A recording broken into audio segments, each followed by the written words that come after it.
Hello friends, welcome to Nandi traveling channel. ಒಂದು ದಿನದ ಸುಂದರವಾದ ಪ್ರಾಚೀನವಾದ ಪ್ರವಾಸ ತಾಣಕ್ಕೆ ಈ ದಿನ ನಮ್ಮ ಪ್ರಯಾಣ. ಬಡ್ಜೆಟ್ ಪ್ರಿಯರಿಗೆ ಈ ಸ್ಥಳ ತುಂಬ ಇಷ್ಟವಾಗುತ್ತದೆ. ಕಣ್ಮನ ತಣಿಸುವ ಈ ಊರಿನ ಹೆಸರು ಬಸದಿ ಬೆಟ್ಟ. ಅಂದರೆ ಬೆಂಗಳೂರಿಗೆ ಹತ್ತಿರದಲ್ಲಿರುವ ಈ ಖ್ಯಾತ ಸ್ಥಳಗಳಲ್ಲಿ ಒಂದಾದ ಮಂದಾರಗಿರಿ ಬೆಟ್ಟ. ಈ ಮಂದಾರಗಿರಿ ಬೆಟ್ಟಕ್ಕೆ ಅತಿ ಕಮ್ಮಿ ಖರ್ಚಿನಲ್ಲಿ ನಾವು ಬೆಂಗಳೂರಿನಿಂದ ಹೇಗೆ ಪ್ರಯಾಣ ಮಾಡೋದು ಅನ್ನೋದರ ಬಗ್ಗೆ ಸಂಪೂರ್ಣವಾಗಿ ತಿಳಿದುಕೊಳ್ಳೋಣ. ಮೊದಲು ನಾವು ಬೆಂಗಳೂರಿನಲ್ಲಿರುವ ಕೆಂಪೇಗೌಡ ರೈಲ್ವೆ ಸ್ಟೇಷನ್ಗೆ ಹೋಗಬೇಕು. ಅಲ್ಲಿಂದ ನಾವು ಬೆಂಗಳೂರು ಟು ತುಮಕೂರು ಟ್ರೈನಲ್ಲಿ ಪ್ರಯಾಣ ಮಾಡಬೇಕು. ಅದಕ್ಕೆ ನಾವು ಕೌಂಟರ್ನಲ್ಲಿ ಹೋಗಿ ಹಿರೇಹಳ್ಳಿ ಅನ್ನುವ ಊರಿಗೆ ಟಿಕೆಟ್ ತಗೊಬೇಕು. ಈ ಹಿರೇಹಳ್ಳಿಯು ದಾಬಾಸ್ಪೇಟೆಯ ನಂತರ ಬರುವ ಸ್ಟೇಷನ್ ಆಗಿರುತ್ತೆ. ಇಲ್ಲಿಗೆ ಒಂದು ವ್ಯಕ್ತಿಗೆ ಹೋಗೋದಕ್ಕೆ 20 ರೂಪಾಯಿನ ದರ ಟಿಕೆಟ್ ಆಗಿರುತ್ತೆ. ಬೆಳಗ್ಗೆ 9 ಗಂಟೆ 10 ನಿಮಿಷಕ್ಕೆ ಈ ಟ್ರೈನು ಬೆಂಗಳೂರು ಟು ತುಮಕೂರು ಹೋಗುತ್ತೆ. ಈ ಟ್ರೈನ್ನಲ್ಲಿ ಪ್ರಯಾಣ ನಿಮಗೂ ನಿಮ್ಮ ಮಕ್ಕಳಿಗೂ ಹಾಗೂ ನಿಮ್ಮ ಸ್ನೇಹಿತರಿಗೂ ತುಂಬ ಆನಂದದಾಯಕವಾಗಿ ಇರುತ್ತದೆ. ಯಾಕೆಂದರೆ ಈ ಟ್ರೈನಲ್ಲಿ ಪ್ರಯಾಣ ಮಾಡುವಾಗ ನಿಮಗೆ ಟ್ರೈನಿನಿಂದ ಹೊರಗೆ ಕಾಣಿಸುವ ವ್ಯೂ ನಿಮಗೆ ತುಂಬ ಇಷ್ಟಕರವಾಗಿರುತ್ತದೆ. ಅಲ್ಲಲ್ಲಿ ಕಾಣುವ ಕೆರೆಗಳು, ಹೊಲಗಳು, ಗದ್ದೆಗಳು, ಮರಗಳು, ದೂರದಲ್ಲಿ ಕಾಣುವ ಬೆಟ್ಟಗಳು, ಆಗಾಗ್ಗೆ ಬಂದು ಹೋಗುವ ತಿಂಡಿ ತಿನಿಸುಗಳು ನಿಮಗೆ ಈ ಜರ್ನಿಯ ನೆನಪುಗಳು ನಿಮ್ಮ ಮನದಾಳದ ಪುಟಗಳಲ್ಲಿ ಅಳಿಸಲಾಗದ ನೆನಪಾಗಿ ಉಳಿಯುತ್ತೆ.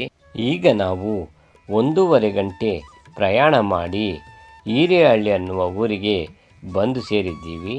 ಈ ರೈಲ್ವೆ ಸ್ಟೇಷನಿಂದ ನಾವು ಹೊರಗೆ ಹೋಗಬೇಕು. ಈ ರೈಲ್ವೆ ಸ್ಟೇಷನಿಂದ ಹೊರಗೆ ಬರುತ್ತಿದ್ದಂಗೆ ನಮಗೆ ಎದುರುಗಡೆ ಶೇರ್ ಆಟೋಗಳು ನಿಂತಿರೋದು ಕಾಣಿಸುತ್ತೆ.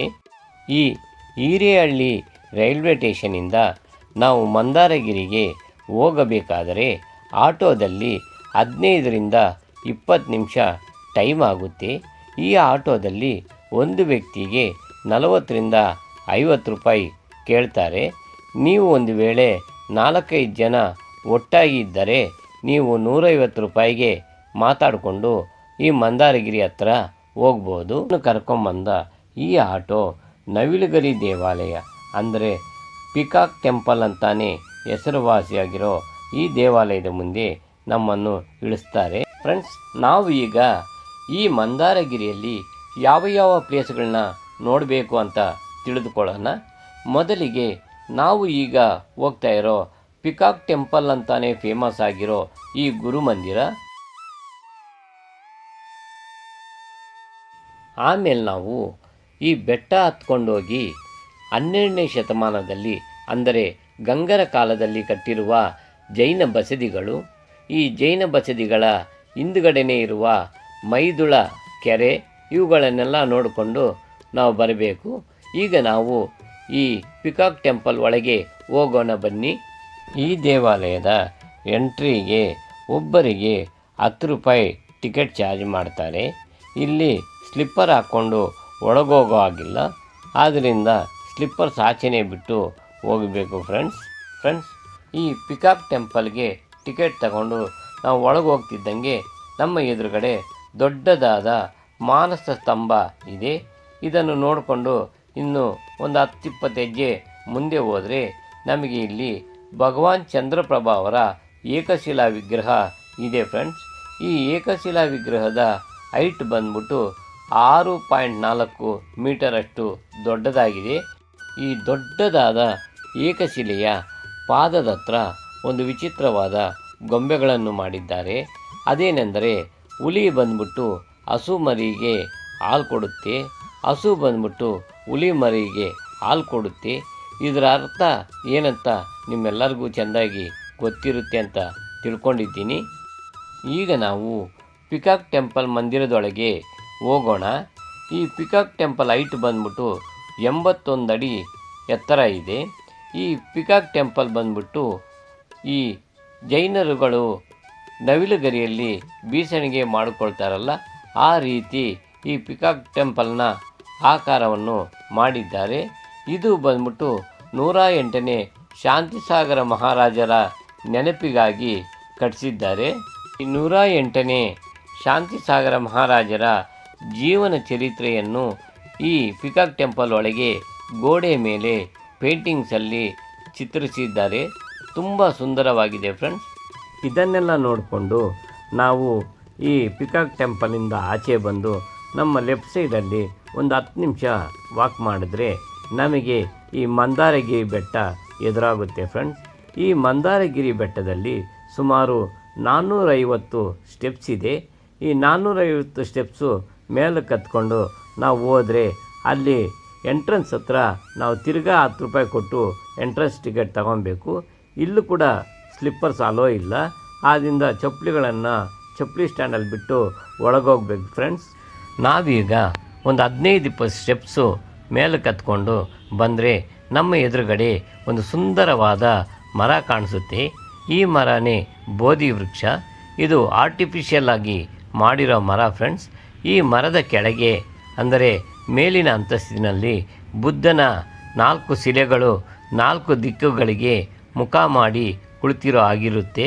ಇದರ ಕೆಳಗಿನ ಸಾಲಿನಲ್ಲಿ ಅಂದರೆ ನೆಲದ ಮೇಲೆ ನಮ್ಮ ಸಾಮಾನ್ಯ ಜನರು ಹಾಗೂ ಪ್ರಾಣಿಗಳು, ಪಕ್ಷಿಗಳು ಕುಳಿತು ಬುದ್ಧನ ಬೋಧನೆಯನ್ನು ಆಲಿಸುತ್ತಿರುವ ಹಾಗೆ ತುಂಬ ಸುಂದರವಾಗಿ, ತುಂಬ ಸರಳವಾಗಿ ಮಾಡಿದ್ದಾರೆ ಫ್ರೆಂಡ್ಸ್.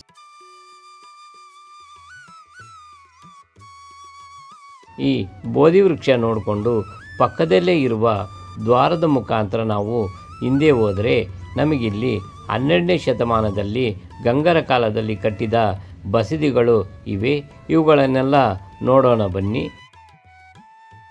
ಈ ಬಸದಿಗಳನ್ನು ನೋಡಿಕೊಂಡು ನಾವು ಹಿಂದುಗಡೆ ಒಂದು ದ್ವಾರ ಇದೆ. ಈ ದ್ವಾರದ ಮುಖಾಂತರ ಆಚೆ ಬಂದರೆ ನಮ್ಮ ಎದುರುಗಡೆ ಒಂದು ಸುಂದರವಾದ ಒಂದು ಕೆರೆ ಇದೆ ಫ್ರೆಂಡ್ಸ್. ಈ ಕೆರೆ ಹೆಸರು ಬಂದ್ಬಿಟ್ಟು ಮೈದಳ ಅಂದ್ಬಿಟ್ಟು ತುಂಬ ಸುಂದರವಾಗಿದೆ, ಬ್ಯೂಟಿಫುಲ್ ಆಗಿದೆ. ಇಲ್ಲಿ ನೀವು ಎಷ್ಟೊತ್ತು ಬೇಕಾದರೂ ಟೈಮ್ ಸ್ಪೆಂಡ್ ಮಾಡ್ಬೋದು, ಫೋಟೋಶೂಟ್ ಮಾಡ್ಕೊಬೋದು. ತುಂಬ ಸುಂದರವಾಗಿ ಒಳ್ಳೆ ನೇಚರ್ನ ನೀವು ನೋಡ್ದಂಗೆ ಅನಿಸುತ್ತೆ ಫ್ರೆಂಡ್ಸ್. ಈ ಸುಂದರವಾದ ಕೆರೆ ಹತ್ರ ನಾವು ಸ್ವಲ್ಪ ಹೊತ್ತು ಟೈಮ್ ಸ್ಪೆಂಡ್ ಮಾಡಿಬಿಟ್ಟು ಇಲ್ಲಿಂದ ಈಗ ವಾಪಸ್ ನಾವು ಬೆಂಗಳೂರಿಗೆ ಹೊರಡೋಣ. ಈಗ ನಾವು ಬೆಂಗಳೂರಿಗೆ ಹೊರಡಬೇಕಾದ್ರೆ ಮತ್ತೆ ಈ ಬೋಧಿ ವೃಕ್ಷದ ಹತ್ರ ಬಂದು ಈ ಬೆಟ್ಟದ ಮೆಟ್ಲುಗಳನ್ನು ನಿಧಾನವಾಗಿ ಇಳ್ಕೊಂಡು ಕೆಳಗೋಗೋಣ. ಕೆಳಗೋದ ಮೇಲೆ ಈ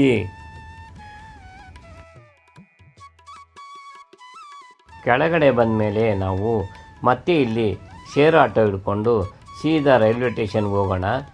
ಮಧ್ಯಾಹ್ನ 3:15 ಅಥವಾ 3:40 ಇಲ್ಲಿಂದ ನಮಗೆ ಡೈರೆಕ್ಟ್ ಬೆಂಗಳೂರಿಗೆ ಟ್ರೈನ್ ಇದೆ. ಈ ಟ್ರೈನಲ್ಲಿ ನಾವು ಹತ್ಕೊಂಡು ಬೆಂಗಳೂರು ಸೇರೋಣ.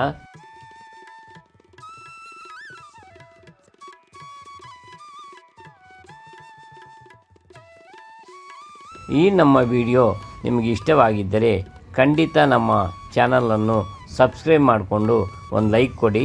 ಆಗಲೇ ನಮ್ಮ ಮುಂದಿನ ವಿಡಿಯೋ ನಿಮಗೆ ಮೊದಲಿಗೆ ಬಂದು ತಲುಪುತ್ತದೆ. ಜೈ ಹಿಂದ್.